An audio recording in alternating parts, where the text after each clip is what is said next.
السلام عليكم ورحمة الله وبركاته. صاحبada qiimaha badan aada idin salaamay meel walba caalamka joogtaan isku soo laabasho wanaagsan. Mowduuceena maanta waxaan uga hadli doonaa insha Allah ciwaan oo in badan dad kala duwan ay ka hadleen oo in badan oo kamid dadkaas aysan ehel u ahayn balse annaga si toos ah noo quseeyo hawl maalmeedkeena kamid ah.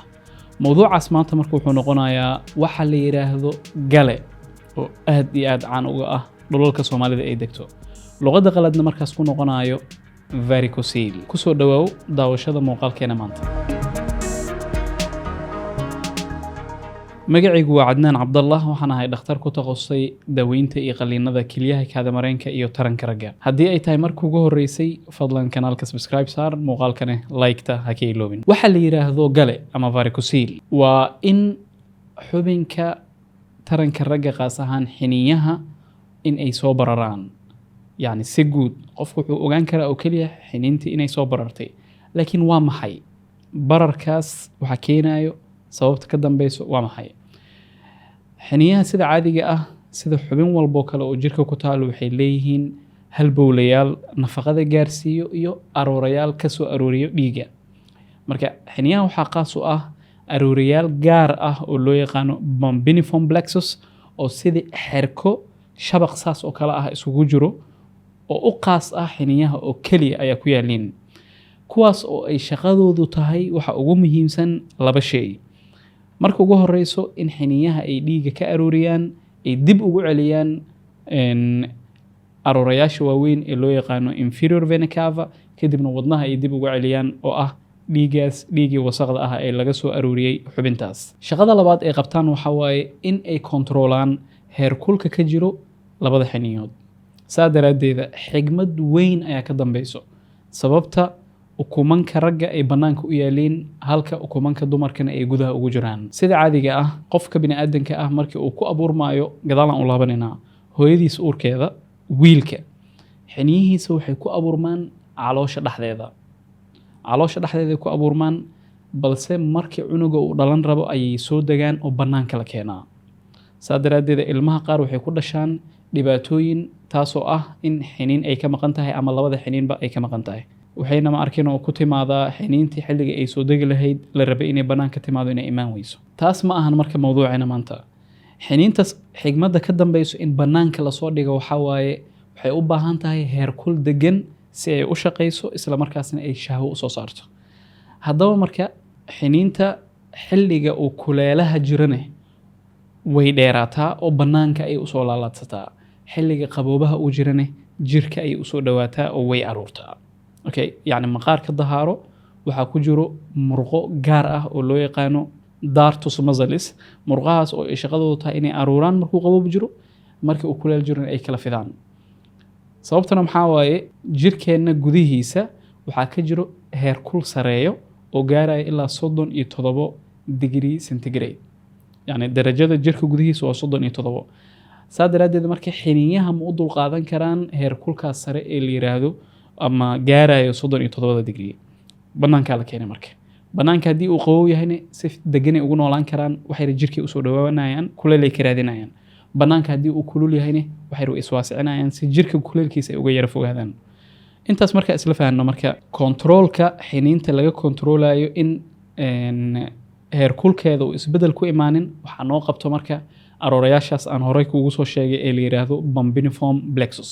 sidee marka ku samaysantaa varicocele ama gale uu u samaysmaa?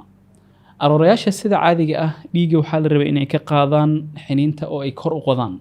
marka ay kor u wadayaan qaacidada physics markaan ku laabano jirka waxaa ka jiro wax la yiraahdo cuf isjiidad ama gravity-gaas marka si looga cararo oo iska caabin loogu sameeyo arooriyaasha waxay leeyihiin wax la yiraahdo haniyayaasha oo luqadda ingiriisiga noqonayo valveskaasna waxay ka dhigan yihiin dhiigga saas ay u tuurayaan kadib kana xirmaayo kan ka koreeya loo dhiibayo wuu xirmaayo kan ka koreeya loo dhiibayo wuu xirmaayo.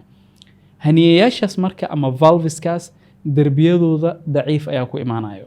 daciif markii uu ku yimaado si awood leh ma u xirmi karayaan. markii si awood leh u xirmi waayaan waxaa dhacayo dhiiggi inuu dib u soo laabto taasna ay dhaliso inuu ku arooro ama oo ma arkin oo isugu yimaado dhiiggii arooriyaashii loo yaqaano bambineform plexuska ee xiniinyaha agtooda ku yaaleen. taas marka waxaa dhacayso dhiiggi si qumaati ah ma uga bixi karo dhiigga bini aadankan wuu kulul yahay xiniinta mar walba marka waxaa diris la ahaan doono kulayl kulaylkaas marka waqti dheer hadduu diris kala ahaado dhibaatooyin fara badan ayay keentaa kuwa ugu daranna maxaa waaye xiniintii in shaqadeedii problem uu ku yimaado xiniinta marka shaqada ugu wanaagsan oo uguna muhiimsan ee noo qabanaysa maxaa waaye laba shay waaye labadaas shay oo kale ah inay noo soo saarto hormoonka la yiraahdo testosterone oo hormoonka ragga ah iyo qodobka labaad oo ah waa keedkii ama ma arkino warshadii laga soo saarayay shahwadii ragga labadaas shay meesha ay ka baxayaan ama dhibaata ka imaanayso ugu dambeynna dhibaatooyinka markaas ku xigi doona ee dhici kara maxaa waaye xiniintii waqti dheer markii oo maaragtaa kuleelkii meesha uu joogo kuleelkaas faraha badan oo dhiigii mar walba xiniinta deriska uu leeyahay xiniinta waxaa dhacaysa marka inay atrophy wax la yiraahdo ku dhacaan ay baaba'do marka waxaa la arki doonaa xiniintii inay ka baaba'ayso marka loo barbar dhigo tan kale haddaba marka maxaa keeni karo xanuunkan galaha ah ragga ku dhaco maxaa keeni karo ilaa hadda marka ma caddo sabab rasmi ah oo la dhihi karo sabab heblaayo ayaa keeni karto ma jirto oo waxaa loo yaqaanaa idiopathic yani ilaa hadda lama yaqaano marka wamaa utiitu min cilmin ilaa qaliilna meeshaan soo gelaysaa waa la ogaan doonaa hadduu ilaahay ugu talagalo marka laakiin waxaa jiraan riskiyo macnaha halisyo qofka markii uu ku jiro ay dhici karto in lagu arko varicocele riskiyadaas waxaa ka mid ah qofka haddii burooyin uu ku leeyahay maaragtaa aroorayaasha waaweyn sida inferior vena cava ama xididada maaragtaa oo dhiigga siiyo ama ka arooriyaan ka wada kelyaha ama haddii kelida ay buro uga taaloo kale waxaa la arkaa qofkaas in varicocele lagu arko waxaa kaloo aad loo arkay dadka maaragtay meelaha kulul ku fariisto yacni maalan darawallada xilliyada kuleelaha uu jiro mar walba waxay fadhiyaan kursiga gaariga especially haddii oo ay ku jirto cover bac ah ama cover ka samaysan wax aanan maqaar dabiici ahayn oo bac ah ama suuf ahayn waxyaabahaas in badan marka kuleyl ayaa saarnaan doono xiniinta eriyadeeda kuleyl ay u dhowdahay waa la arkay riski factorka waaye waxaa kaloo jiro dadka ku quweysto meelaha hot tubka la yiraahdo dabcan dadka qurbaha jooga aaday u yaqaaneen xilliyada qaboobaha markii la gaaro qofka biyo kulul ayuu inuu ku shubto maaragtaa meesha barkada u dhex fariistaa taasina riski aad u fara badan oo waxay leedahay varicocele inuu yimaado waxaa kaloo riski ah dadka caada siriya aadka u sameeyo oo ma arkinoo gacan adag aad u isticmaalayo waqti dheer kadib iyagana waxaa lagu arkay pressurekaas la saarayo xubinta inay keento varicocele oo xididkii ay dabcaan haniyayaashiisii ama valveskiisii waxaa kaloo la arkay dadka major pelvic surgery galo ama qaliino waaweyn looga sameeyo qaybta pelviga varicocele ayaa lagu arkay marka maadaama sababta aynan aad u caddayn dhammaan qaybahaas waxay soo galayaan dadka riskiga ugu jiro yaanan ka tegin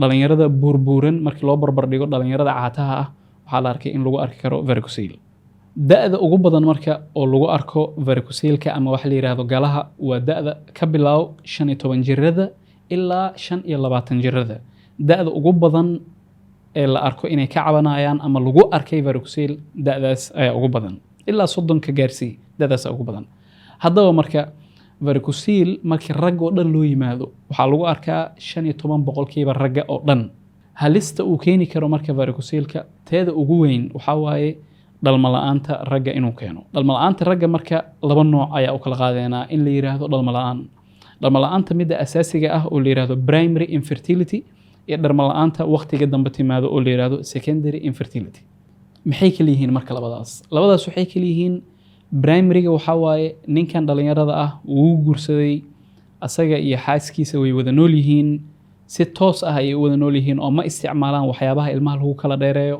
balse muddo sanad ah wax ilmo ah maysan isku dhalin taas ayaa waxaa dhahaynaa primary infertility qofkan waxaa ku dhacday ama uu qabaa dhalmo la'aanta asaasiga ah waa maxay weligiis wax ma dhalin asaga iyo xaaskiisana sanad ayay wada joogeen meeshan waa muhiim dhalinyarana ugu yimaadaan mararka qaar isbitaalada iyagoo ka cabanayaan doctor varicocele lagu sheegay ama gala lagu soo sheegay dhalmo la'aan ay ku dhacday ogowna xaaskii wuxuu qabaa 6 bilood ama 7 bilood taas ma ahan infertility si aan u dhahno ninkan iyo xaaskiisa way dhali waayeen shuruuda maxaa waaye xaaskii iyo ninkeeda inay wada nool yihiin muddo sanad ah iyagoo aanan wax ka hortag ilmaha ah aanan samaynaynin sanadna ay wada joogaan macnaha oo jamaac toosa dhex marayay taas marka waxaan leenahay primary infertility varicocele wuu keeni karaa numberka marka uu keeni karo primary infertility waxaa waaye 20 ilaa 40 boqolkiiba haddii nin dhalinyaro uu guursado oo ay markino xaaskiisa isaga ilmo isku dhali waayaan muddo sanad kadib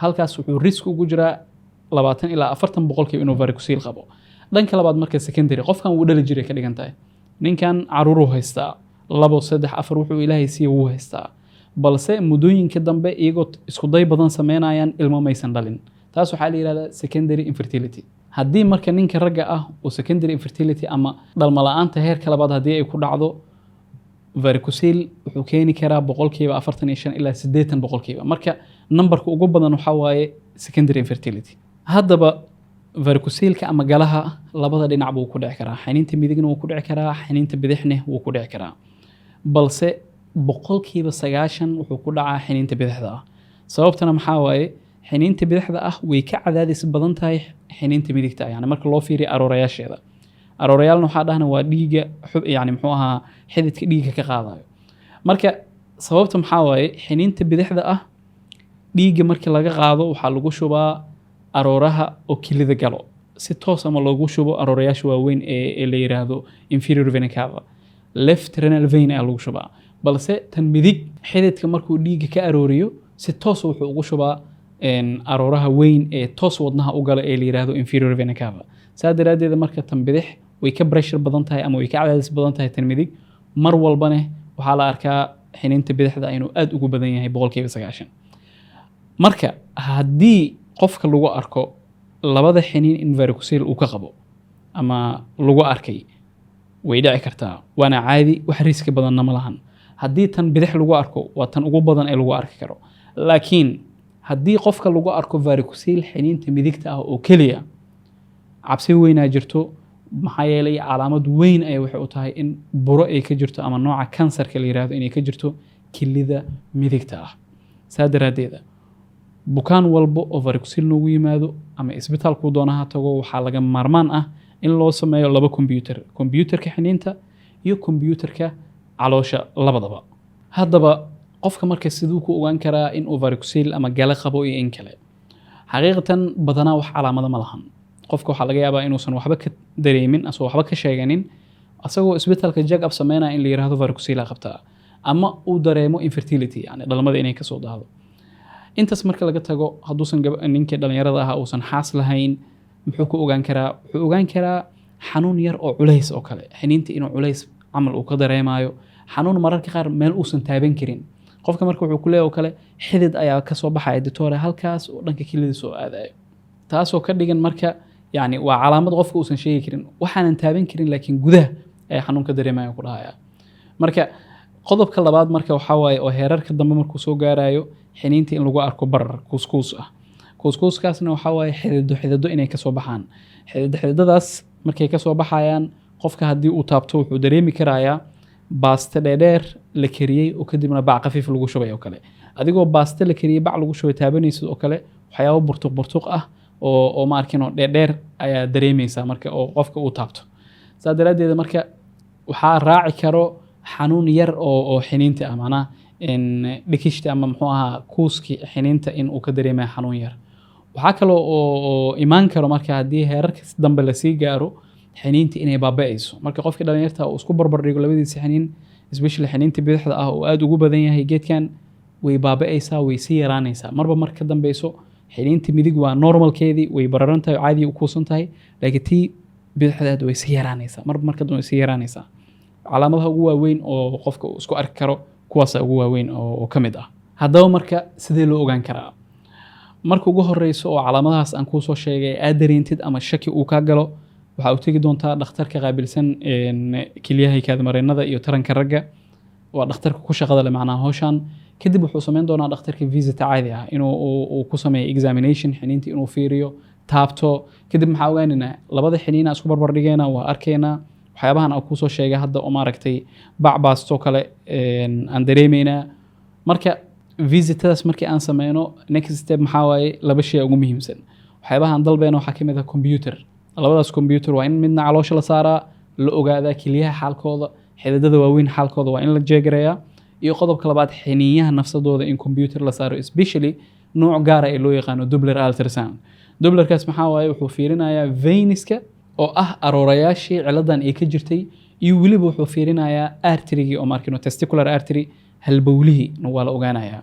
waxaa kaloo la ogaanayaa xiniintii qaab dhismeedkeeda, cabirkeeda, sida ay u taalo. xiniintu waxaa jira qayb ka sarreyso oo markii shahwada la soo saaro meel lagu kaydiyaa jirto oo la yiraahdo kaydka temporary-ga ah epididymis la yiraahdaa. dhammaan waxyaabahaas computerka ayaan ku ogaanaynaa.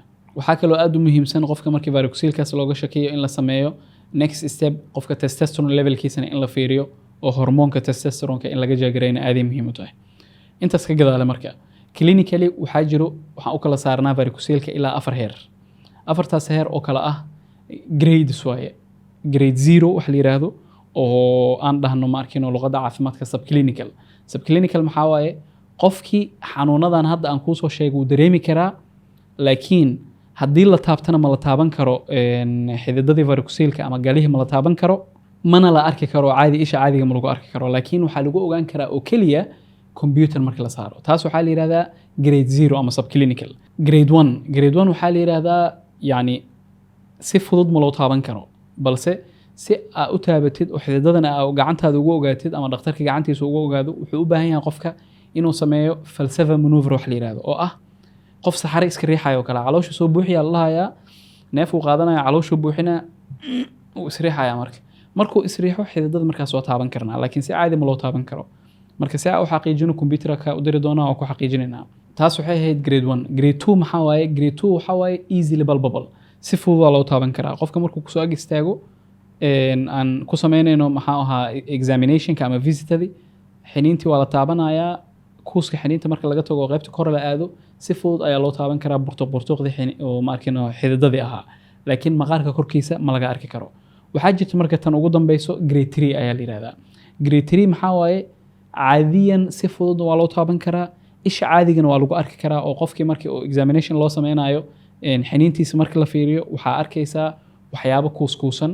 waxaa la yiraahdaa ma arkino bag of worms, gooryaano bac lagu shubay oo kale, ama boorso yaroo madow oo gooryaano lagu shubay oo kale, xariiqmaha ka muuqanaya oo kale ayaa la arkayaa.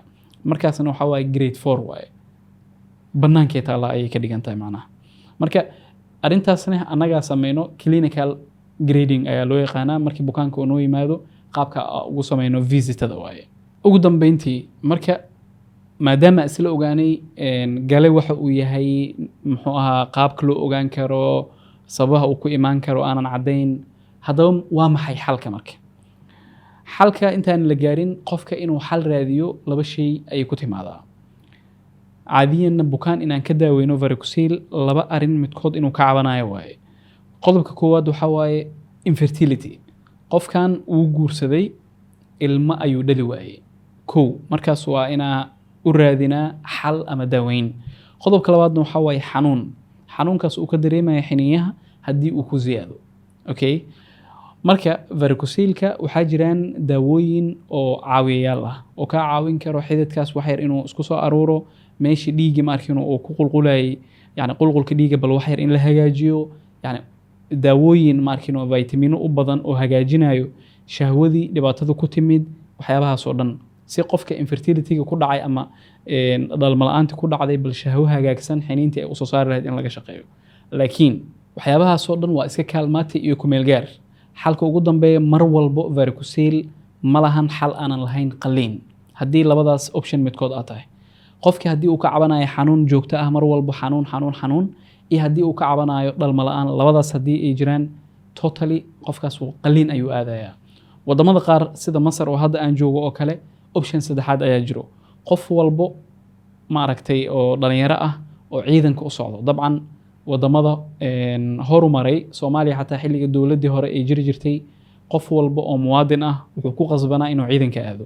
dabcan haddii waalidiinta in badan oo daawanin doonto videogan haddii aad la sheekaysateen, xalana meel la yiraahdaa jiri jirtay oo qofka dhalinyarta ah markuu iskuulka ka baxo la gelin jiray, sanad ama 2 sano uu ku qaadan jiray, kadib uu jaamacadda aadi jiray. sidaas si lamid ah hadda Masar, qodobka 3aad ee qalliinka loo sameeyo waxaa waaye qof walba oo dhalinyaro ah ama dugsi sare ka baxay ama jaamacad ka baxay oo ciidanka geli rabo oo ma arkino khidma waxaa la yiraahdaa xukuumiya ama khidma dawliya, khidma alwadan, wadankii ay u adeegaya, waxaa la soo barayaa ciidannimadii. marka qof walba oo ciidanka aadayo varicocele asagana wuu ku qasban yahay, waa ka qalnaa. laakiin buugta marka la akhrinayo waa xanuun iyo dhalmo la'aan. Wadamadan ciidanka qodobka saddexaad u soo noqonaya. Okay, saddexdaas midkood marka waxaa u sameynaynaa dhowr option ayaa jiraan. Optionka qaliin waa midne. Qaliin marka la yiraahdo waa wax weyn qaliin, laakiin options kala duwan oo qaliina ah ayaa jiraan. Qofka loo soo bandhigo kanna waa sameynaa, kanna waa sameynaa, kanna waa sameynaa. Midna maxaa waaye dhammaantooda waa iska qaliina fudud oo aadna u sahlan in la furo ama dilaac yar loo sameeyo wax la eg 1 centimeter. 1 centimeter farteeda dhumucdaas yartaa la yiraahdaa. 1 centimeter in la jeexo, gudaha la galo, xididadii qaladka ka yimid ama dhibaatada ka jirta la soo bixiyo, la kala saaro macnaha la separate gareeyo. Kadibna xididada nadiifka ah lagu reebo. Marka halka la qalayna maxaa waaye areadan gumaarka waaye oo markino meesha la yiraahdo inguinal area. Areada inguinal area loo yaqaano ayaa markino la jaraya. Marka subinguinal ayaa jirto. Subinguinalka approach kan ugu fiican waaye. Dabcan dhakhtarkaaga ayaa markino options ku siin doono. Waxaa jiro marka taas waxay ahayd in sakiintii la qaato meesha la duleeliyo la jeexo 1 centimeter wax la eg laga furo xididadii la tago la xaliyo. waxaa jira optionka labaad ee ku xigo marka in calooshii 3 meel laga duleeliyo kadibna meeshan in laga galo camera iyadoo la isticmaalayo laparoscopic varicocelectomy ayaa la yiraahdaa. Kuwaas waxay ahaayeen hore open varicocelectomy. kan kalena maxaa waaye laparoscope la isticmaalaya camera iyo aaladahaas waa lagu jarayaa. qodobka saddexaad maxaa waaye oo iyadana ma arkin oo jiro oo xalal ka mid ah badanaa dhaqaatiirta oo urology ma sameeyaan, waxaa sameeyo dhaqaatiirta ku takhasusay raajooyinka oo radiologistiga la yiraahdo, especially interventional radiology. waxayna sameeyaan wax la yiraahdo embolization. xididada dhibaatada ka jirto in la tago daawo gaar ah lagu shubo, xididka sidiisa uu ku baaba'o 1 2 3 xididadii ma arkin oo ma arkin darbiyadooda ay dabceen saas loo baabi'iyo. embolization ayaa la yiraahdaa iyadana. marka caadiyan sida ugu fiican qaliinka waaye, laakiin haddii uu soo laabto in qofka loo sameeyo embolization. ogsoonaada qof qabi jiray infertility ama dhalmo la'aan haysay haddii qaliin loo sameeyo 100% ilmo ma dhalaa. taas su'aal weyn waaye. qofka waxay ku xiran tahay shahwadiisa qaabkay u taallay. waxaan kuu soo sheegay baaritaanada aan sameyno shahwadan baaraynaa intaan qofka qaliinka la gelin. marka qofka shahwadiisa haddii wax yar ay ka qaldan yihiin waa laga yaabaa qaliinka 90% inuu lagu guuleysto kadibna ilmaha uu dib u dhalo. laakiin haddii shahwadiisa ay wax badan ka qaldan yihiin wuxuu noqonayaa qaliinka 50-50. taasna waa muhiim inaan isla fahanno. ugu dambeyntii dadka qaar marka waxay isweydiinayaan si varicocele uusan igu dhicin maxaa ka hortag la sameyn karaa. runtii ma jiro ka hortag lagu dhihi karo 1 2 3 4 sameey varicocele ma kugu dhacayo, sababtoo aslan waxa keeni karo aad u macdo. laakiin waxaa la ogaaday waxyaabaha qaar haddii la sameeyo varicocele in uu kugu dhicin ama digriiga inuusan kugu weynaanin ka shaqayn karo. sida maxaa ka mid ah haddii shaqadaada ay tahay shaqo inta badan istaagni ah ama shaqo inta badan fadhi ah, positionkaas halka qaab u fadhinaysid waqti dheer waxaa loo baahan yahay wax ka bedeshid. muddo markaa fadhiisid istaag soco, muddo markaa taagnaatid isku day inaad fadhiisatid shaqadaada hadba nooca ay tahay. waxaa la ogaaday in varicoceleka ay ka caawinayso haddii uu jirana digriiga aysan kugu ziyaadinaynin. dhanka kale haddiiba aad ogtahay inaad gale leedahay ama varicocele, waxaa fiican inaad isticmaashid waxa la yiraahdo scrotal support. waa geed yar oo kiish camal ah oo xubinta taranka meel ay ka soo baxda leh, kadibna xiniinta kor u qaadayo, kor uu kugu celinaya. hadba shaqadaada marka aad ku jirtid, magaalada marka aad aadaysid, howl mucayan marka u bixaysid, mar walba scrotal support inaad isticmaashid oo wax geedka kor kugu celinaya, yani muxuu ahaa qaybta xiniyaha kor u celinaya waa muhiim. waxaa kaloo muhiim noqonayo cunto markin oo dheelitiran inaad isticmaashid, taas dhinac walba muhiim ka tahay. waxaa kaloo muhiim ah xirashada dharka waqtiyada loogu talagalay inaad kala fahamsan tahay. dabcan qodobkan dadku waaweyn way fahmi karaan, laakiin dhalinyarta ayaa si gaar ugu boorinaya. haddii la joogo xilliga samarka, dharka xiranaysid inuu ka duwan yahay haddii la joogo xilliga winterka. Soomaaliya dabcan samar badan iyo winter badan ma kala lahan, laakiin bilaha Maarso iyo Abriil iyo markii la joogo dabcan kuleel aad u sareeya jiro. haddii iyadoo xilliga kuleelaha la joogo haddii aad xiranaysid jeans culus oo adag, haddii aad xiranaysid isla markaasna aad ku xiranaysid buumo weyn ama buumo ma aragtay oo aad kugu dhagan, taas waxay ka dhigan tahay in areadii ama xubnahaaga tarankii inaad ku badinaysid temperature-ka. aslanba temperature-kaasna uu halis ku ahaa imaashiyaha ama inuu kugu dhaco varicocele, haddii hore aa u lahayd mid darajadiisa ay hooseysan inuu kugu ziyaado. marka waxaa muhiim ah xilliga qaboobaha dharka gashanaysid maxana dhar adag, laakiin mar walba waxyaabaha hoos ay ka gashanaysid inay ahaadaan cotton. xilliga kuleelaha marka la joogana waxaa gashanaysid mar walba gudaha inay cotton ahaadaan, khafiif ay ahaadaan, comfortable aad ku dareemaysid, isla markaasna ay aad ku tuujinayn, aad kugu dhaganeyn. okay waxaa kaloo muhiim ah suunka nafsadiisa inuu ma arkino suunka inuu weak yahay wax yar iska jilicsan yani suunka hadii aad iskugu dhujisid mar walbo laba mushkiladba way keeni kartaa inaa halis ugu jirtid waxa la yiraahdo erno iyo in pressure-ka inuu ku ziyaado ama resistance-ga inuu ku ziyaado aroorayaasha dhiiga ka aroorinayay labada xiniin taasoo keeni karta marka varicocele inuu ziyaado intaas runtii waxaa is leeyahay si guud mowduuca la yiraahdo varicocele ama gale inay kaga filan tahay maanta haddii marka xanuunkan leedahay ama qof garanaysid asxaabtaada uu jiro inuu leeyahay oo uga baahan tahay talo dabcan mar walbo waxaan diyaar idinkuga nahay qaybta online-ka ah si gaar ah oo ma arkino person to person consultation ayaa heli doontaa mar walbana numberka laga qabsado ballamaha iyo consultationada waxaa idin dhigayaa qaybta hoose ee description-ka insha Allah haddii marka intaan aan la soo gaartay waa ku mahadsantahay daawashada muuqaalkan waxaana inoo balan ah muuqaalka xigo marnaba ha iloobin kanaalka inaad subscribe saartid muuqaalkanne like ku caawisid oo kaliya wassalaamu calaykum waraxmatullaahi wabarakaatuh